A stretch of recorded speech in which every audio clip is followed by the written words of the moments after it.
Alexandra, okay, I've got your work up here. Really nice job so far. Great job. Let's go and take a look. Okay, we're going to take a look at the requirements, and then we'll take a look at this, and I'll show you some examples, and we'll take it from there. But I think you're off to a really fantastic start. So let's go ahead and take a look.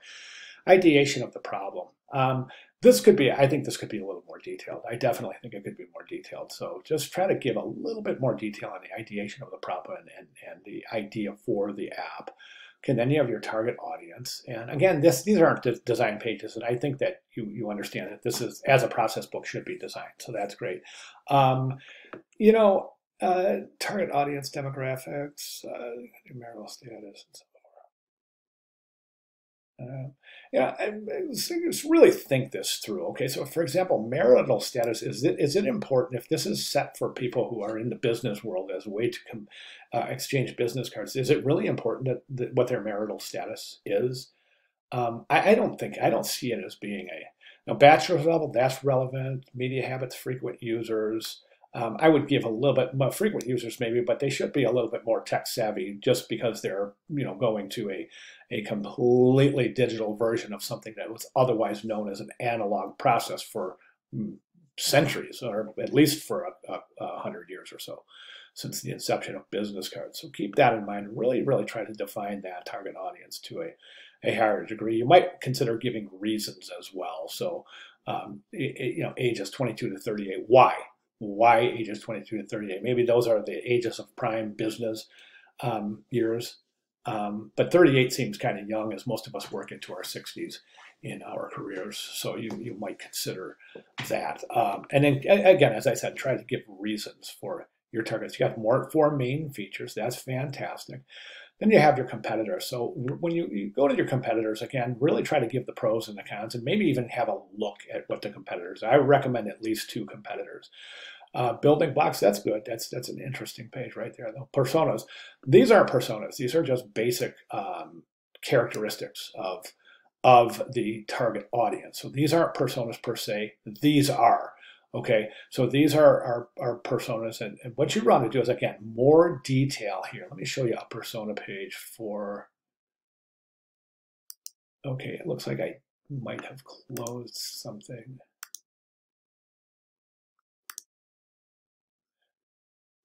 Hang on one sec, I think I lost a file. I did. I'll open it. Oh, I've got it right here. Let's just go ahead and open this. There it is. Okay, so what were we looking at? Oh, personas. Here's an example of a persona page, right? So you can see it's a designed page, and it really gives, hang on one sec, this thing will go away. There we go. So you have your age, your occupation, your bio based on the relationship to the target audience. Okay, here's 1, 2, 3 personas. I recommend 3 personas. So you've got 3 here, but these just need to have a little bit further detail on here. Okay, and then, of course, yes, you take one of the individuals from your persona and you create your scenario. So that's fantastic. So you have that's great. That's perfect. Excellent, excellent. Now the wireframes I think are good. I think you understand exactly what's going on here. I really do. But the one thing I'm seeing is we only have 6 pages. And if you're going to show more than 6 pages, we have to show all of the pages in the wireframes. Okay, but this is excellent. You're showing excellent propensity to understanding what exactly is going on in user prototyping. So this is fantastic.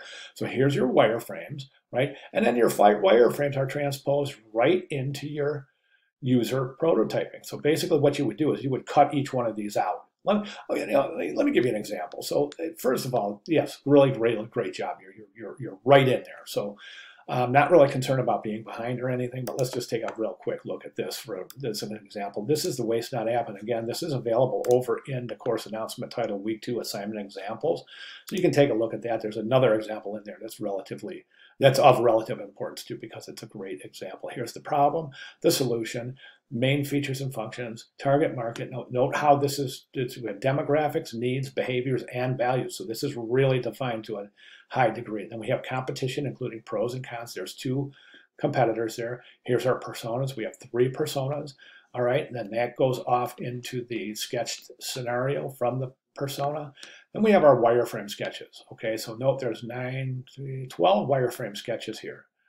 So there, each screen is depicted, and then of course we go into the paper prototypes, which is as an exact duplication of the wireframes, where you kind of switch these out and cut them all out with the fake, the interface for the phone, with the opening for the screen. And then in your user testing, you would ask questions, and based on the user's response, so they say, I would click to get to this screen, you would grab that screen and slip it in the phone, then ask your next question. So for example, a great way to show a setup for a user testing would be on the first page. You would say, okay, where would you click to set up your account with your username, profile, and password? And then they would click a button, and let's say it would say, set up account. So they would click that, and then you would take that page, the setup account page, slip it in there, and say, okay, after you're completed all of these fields, where would you go to establish your first contact? And then they would click that. Now, if they get that wrong, that's an indication that something's wrong with that page. They don't understand where to click to get to the corresponding page based on your user testing questions. That's where you would adjust the prototype and the paper prototype, so that when you do develop the actual clickable prototype, all of the pages would reflect the changes that you've made based on user testing. Okay? All right, so other than that, I think that you're off to a fantastic start. So just keep up the hard work, and please let me know if you have any questions moving forward. Thank you very much.